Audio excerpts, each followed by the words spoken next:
sudah sampai pembahasan kita di dalam Amsal pasal yang ke-21. Amsal pasal yang ke-21 ini masih dalam kumpulan Amsal-Amsal Salomo, di mana banyak hal yang dijelaskan. Ada peringatan, ada nasihat, ada sebab akibat, ada perbandingan. Ya, kalau kita melakukan ini, konsekuensinya seperti ini. Tapi kemudian kita melihat dari ayat pembuka dan ayat penutup di dalam pasal ini. Kita melihat dari ayat yang pertama sampai ayat yang kedua terlebih dahulu. Demikianlah firman Tuhan. Hati raja seperti batang air di dalam tangan Tuhan, dialirkannya kemana ia ingini. Ayat yang kedua, setiap jalan orang adalah lurus menurut pandangannya sendiri, tetapi Tuhanlah yang menguji hati. Kita loncat di ayat terakhir di dalam pasal ini, ayat yang ke-30 sampai ayat yang ke-31.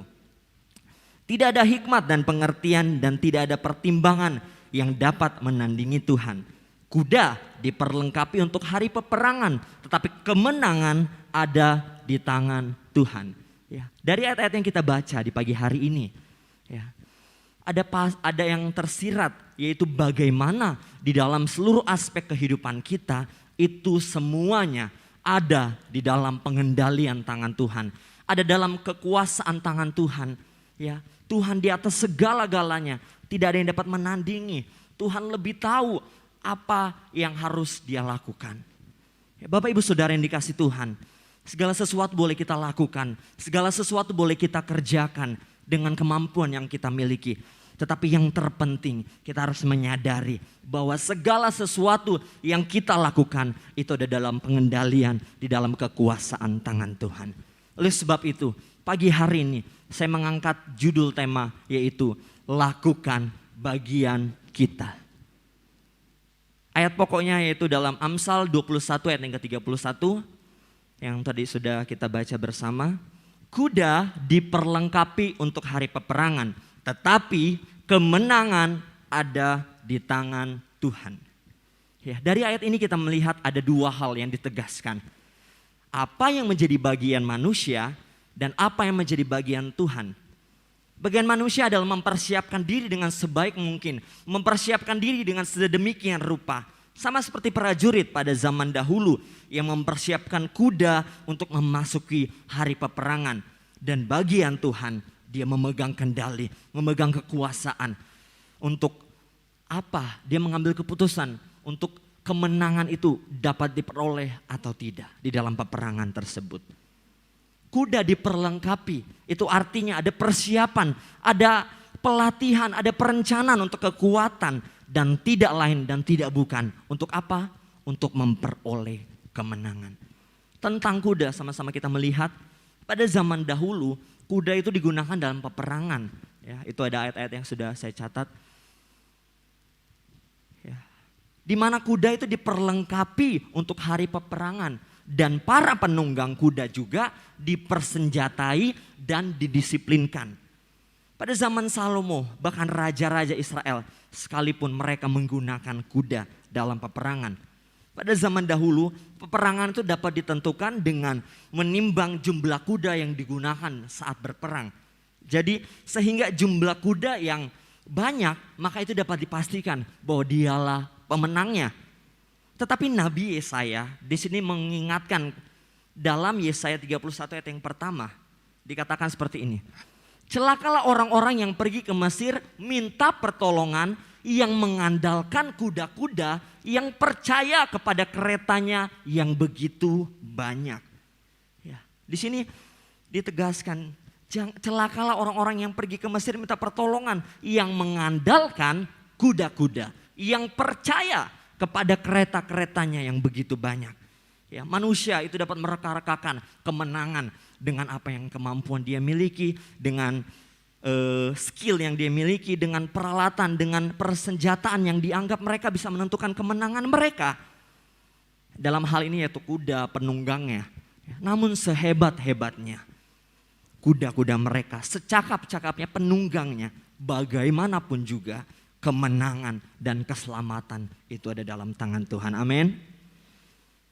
Saya catat seperti ini. Dengan kuasanya Tuhan bisa menyelamatkan tanpa pasukan. Tetapi pasukan tidak bisa menyelamatkan tanpa kekuatan dan campur tangan Tuhan. Dengan kuasanya Tuhan bisa menyelamatkan tanpa pasukan, tanpa perlu pasukan. Tetapi pasukan tidak bisa menyelamatkan, tidak bisa memperoleh kemenangan tanpa kekuatan dan campur tangan Tuhan. Amin. Ini artinya juga bukan berarti kita hanya diam saja menunggu kemenangan datang, ya menanti kemenangan datang, tetapi yang Tuhan mau kita melakukan bagian kita. Ketika kita tidak menjalankan bagian kita yang selalu bersiap, selalu melatih diri, yang selalu berjuang, maka jangan pernah berharap Tuhan melakukan bagiannya, yaitu memberikan kemenangan. Contohnya dalam usaha kita, ketika kita membuka usaha kita, pekerjaan, pendidikan dan lain sebagainya, perlu kita terlebih dahulu melakukan bagian kita. Kita mempersiapkan dengan begitu rupa tempat usahanya, karyawannya, bahan-bahannya, strategi dan target yang ingin dicapai. Dalam pendidikan kita perlu belajar untuk kita mencapai nilai yang maksimal. Ketika kita sudah melakukan bagian kita, barulah kita minta pertolongan kepada Tuhan, melakukan, kita minta apa yang harus Tuhan lakukan. Bapak Ibu Saudara yang dikasih Tuhan, ketahuilah, tak selalu persiapan manusia sesuai dengan kehendak Tuhan. Ketika persiapan manusia ada dalam perkenanan Tuhan, maka terjadilah kemenangan, keberhasilan itu. Begitupun sebaliknya, ketika persiapan kita tidak sesuai dengan kehendak Tuhan, maka kita akan tidak alami kemenangan itu. Karena seringkali terjadi cara-cara kita dalam mempersiapkannya itu salah, curang dan tidak sesuai dengan kebenaran, tidak sesuai dengan kehendak Tuhan. Oleh sebab itu, dalam melakukan bagian kita, kita pun harus mempersiapkan dengan cara yang berkenan di hadapan Tuhan. Sehingga kemenangan, keberhasilan itu akan menjadi bagian dalam kehidupan kita. Ya, kita perlu ingat bahwa ketika kita berhasil pun, jangan kita menempuk dada kita. Kita merasa ini semua karena saya, ini semua karena jerih lelah saya. Tetapi bersyukurlah karena Tuhan telah memberkati kerja keras kita. Tuhan telah menolong segala upaya kita. Tuhan telah memperhitungkan segala sesuatunya. Sebab Tuhanlah yang memberikan kemenangan. Amin. Pelajaran bagi kita di pagi hari ini. Yang pertama yaitu milikilah perencanaan. Seperti yang saya sudah singgung di awal tadi, bahwa kita perlunya memiliki perencanaan dalam segala hal untuk mencapai suatu tujuan, yaitu keberhasilan. Di dalam kehidupan ini, perlunya kita menyusun sebuah rencana. Itu adalah hal yang terpenting, itu adalah hal yang utama di dalam kehidupan kita sehari-hari. Baik itu rumah tangga, baik itu bisnis, usaha, pekerjaan, sekolah, bahkan lain-lain sebagainya. Kita harus memiliki perencanaan. Jangan sampai kita hanya mengikuti arus, kita hanya mengalir saja, tetapi harus punya perencanaan yang matang. Bicara tentang perencanaan, maka hampir seluruh aspek kehidupan kita membutuhkan perencanaan. Ya, bahkan banyak orang tua saat ini sejak anak masih dalam kandungan pun sudah memiliki rencana bagaimana pendidikannya, bagaimana biaya sekolahnya, bagaimana kebutuhan kehidupannya. Sudah banyak planning yang dilakukan. Ya, orang yang terbiasa melakukan perencanaan memang bukan tanpa kegagalan. Tetapi orang yang memiliki perencanaan itu pasti akan terarah, akan lebih semakin dekat dengan tujuan yang ingin dicapainya. Di dalam Alkitab pun Yesus memandang penting sebuah perencanaan. Ya, di dalam Lukas 14 ayat yang ke-28 sampai 30, dia berkata bila seorang ingin membangun sebuah menara, maka ia harus duduk dan membuat perencanaan terlebih dahulu. Orang tersebut perlu menghitung berapa biaya yang dibutuhkan, bahan apa yang digunakan, berapa lama waktu penyelesaiannya, dan siapa saja orang yang bekerja untuk membangun sebuah menara tersebut. Penting, Tuhan aja memandang penting sebuah perencanaan. Bagaimana dengan kehidupan kita? Ada kata-kata mutiara seperti ini. Gagal merencanakan berarti merencanakan kegagalan. Sedangkan sukses merencanakan berarti merencanakan kesuksesan. Itu sebabnya milikilah sebuah perencanaan. Maka kita akan merencanakan sebuah kesuksesan. Yang kedua yaitu melibatkan Tuhan. Ya, setelah kita merencanakan, yang kedua yaitu melibatkan Tuhan. Mungkin ada yang bertanya, aku sudah merencanakan segala sesuatu, tetapi mengapa masih saja gagal? Kenapa Tuhan? Saya sudah merencanakan segala sesuatu dengan sedemikian rupa, tetapi masih saja gagal. Pertanyaannya, sudahkah kita melibatkan Tuhan? Dengan perencanaan saja orang bisa gagal, apalagi hidup tanpa perencanaan. Ada kalanya melalui kegagalan kita menyadari, kita diingatkan agar kita selalu melibatkan Tuhan di dalam setiap perencanaan kita. Dalam Yakobus 4 ayat yang ke-13 sampai 17. Beberapa hari lalu juga sudah disinggung oleh Kak Yanti. Bagaimana untuk di dalam setiap perencanaan kita, untuk kita melibatkan Tuhan dalam perencanaan, untuk kita tidak melupakan Tuhan di dalam perencanaan. Pertanyaannya, kenapa kita harus melibatkan Tuhan? Ya, jawabannya, sebab ternyata kehidupan kita ini banyak yang tidak kita bisa prediksi. Kalau dalam kehidupan kita, dalam kehebatan kita, kita katakan kita nggak perlu Tuhan. Padahal kita tidak tahu apa yang akan terjadi besok. Apa yang akan terjadi beberapa jam kemudian setelah ini. Tetapi dengan sombong yang kita katakan kita mau melakukan ini dan itu. Kita mau melakukan ini dan itu. Dan lain sebagainya. Bapak ibu saudara yang dikasih Tuhan. Sadarilah bahwa kita harus mengikut sertakan Tuhan dalam perencanaan. Sebab apa? Sebab manusia itu terbatas. Pengetahuan manusia itu terbatas. Kemampuan manusia itu terbatas. Oleh sebab itu kita butuh Dia. Ya, kalau kita baca di ayat yang 30. Tidak ada hikmat dan pengertian yang tidak dapat menandingi. Yang dapat menandingi Tuhan. Ya. Banyak contoh bagaimana segala sesuatu sudah direncanakan dengan sedemikian rupa. Dalam sekejap bisa gagal. Ya, banyak sekali contoh.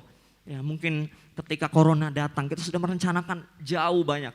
Tetapi ketika corona datang semua hancur dalam sekejap. Itulah bahwa menyadari bahwa semua itu ada dalam pengendalian tangan Tuhan. Tuhan sudah mengingatkan kepada kita bukan karena kehebatan, bukan karena kuasa kita yang penting. Tetapi kebersamaan kita dengan Tuhan. Penyerahan kita, keputusan kita, dan untuk kita mengikut sertakan Tuhanlah yang memberikan perbedaan. Itulah kunci yang akan membawa kita kepada kemenangan demi kemenangan. Tidak peduli sebesar apapun peperangan yang tengah atau akan kita hadapi.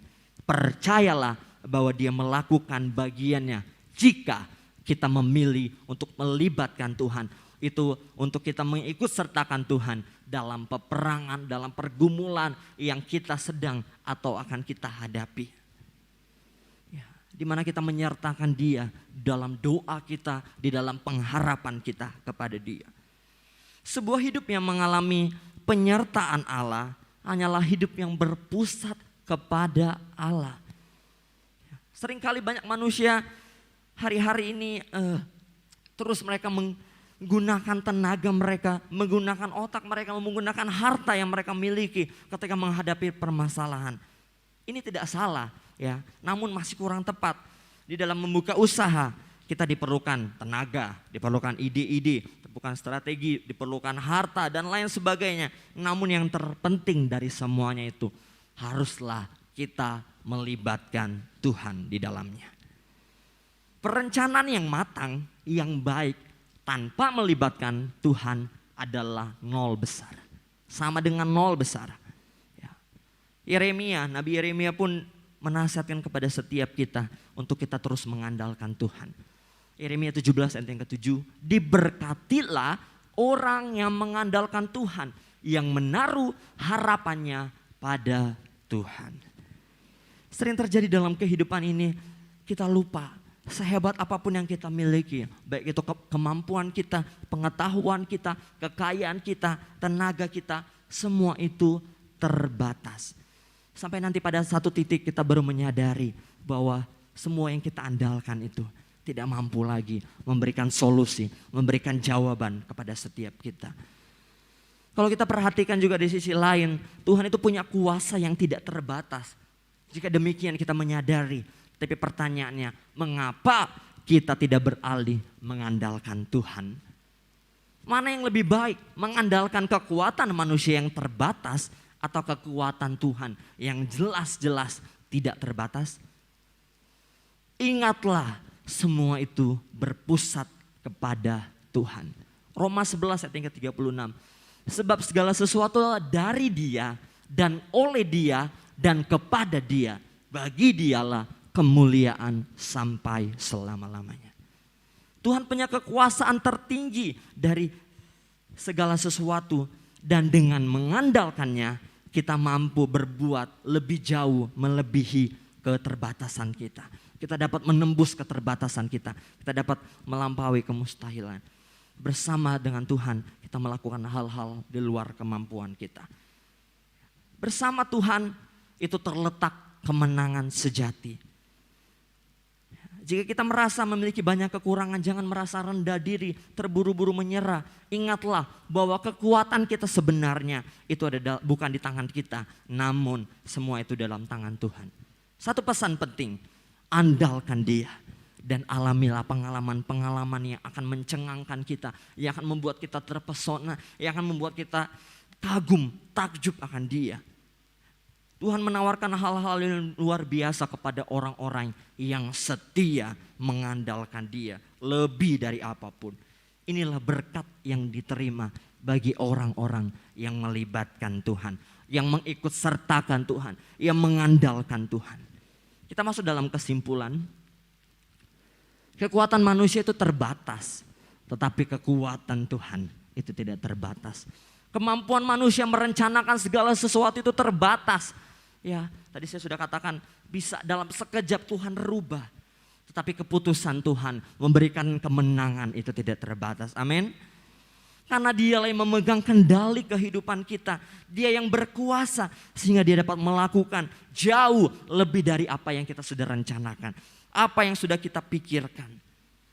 Kalau kita melihat dari pengalaman Daud. Dia memiliki satu impian untuk mendirikan bait suci. Di mana dia sudah merancangkan. Dia sudah memperkirakan biayanya. Dia sudah menyediakan material yang hendak dia bangun. Namun Tuhan membuat keputusan. Bukan dia yang membangun rumah bagi Tuhan. Tetapi Salomo anaknya. Bukankah pembangunannya tinggal pelaksanaan. Semuanya sudah disediakan, segala sesuatu sudah tersedia. Namun kembali lagi kita menyadari bahwa keputusan itu ada di tangan Tuhan. Ya, pesan firman Tuhan di pagi hari ini. Lakukan bagian kita. Yaitu mempersiapkan, kita merencanakan dengan begitu rupa, dengan matang, dengan sebaik mungkin. Dengan melibatkan Tuhan. Maka Dia akan melakukan bagiannya. Yaitu memberikan kemenangan kepada setiap kita. Amin. Ayat penutup yaitu dalam Amsal 16 ayat yang ketiga. Serahkanlah perbuatanmu kepada Tuhan, maka terlaksanalah segala rencanamu. Kita serahkan semua ke dalam tangan Tuhan, apa yang kita sudah rencanakan, planning kita ke depan. Dengan terus melibatkan Tuhan, maka Tuhan akan melihat dan Tuhan akan memberikan kemenangan dalam setiap keberhasilan, dalam setiap apapun yang kita sudah rencanakan. Terpujilah nama Tuhan. Amin. Dengan kebenaran firman Tuhan, mari kita siapkan hati kita untuk kita